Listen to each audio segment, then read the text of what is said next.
Hello, I have got a couple of minutes spare, so I thought I'd just spend this time just to take a few minutes to answer a couple of questions that has come into the community this week. Now, this is a really common one, and it's around confidence in coaching. A lot of people who have just started their coaching business have said that their biggest challenge, sorry, Millie is literally sat here, that their biggest challenge is the lack of confidence in their coaching. Now, a couple of things that I want to talk about here. Now, the first one is there's confidence and there is competence. Now, a lack of confidence can come because of a lack of competence. So that's always the first thing that I recommend checking in with. Like, have you got the required training and tools and techniques in order to actually have a coaching session?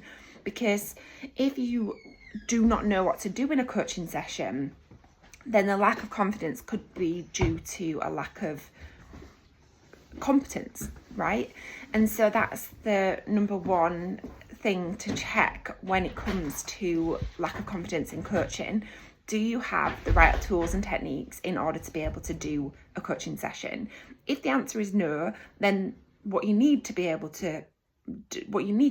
to be able to get that confidence is get the right training. There's nothing that can replace that, okay? The second thing would be limiting beliefs. Now, if there are limiting beliefs around not being able to coach people, you've had the training, you're competent in the skills and the techniques, but your limiting beliefs, perhaps you're telling yourself you're not sure if you can do it, or what will people want to work with me for, or any other different thing. This could be down to limiting beliefs. Now, this kind of circles back a little bit again to the training, and if you are adequate as a coach and you've had the training in order to be able to coach people, one of the things that you should have trained in is releasing limiting beliefs.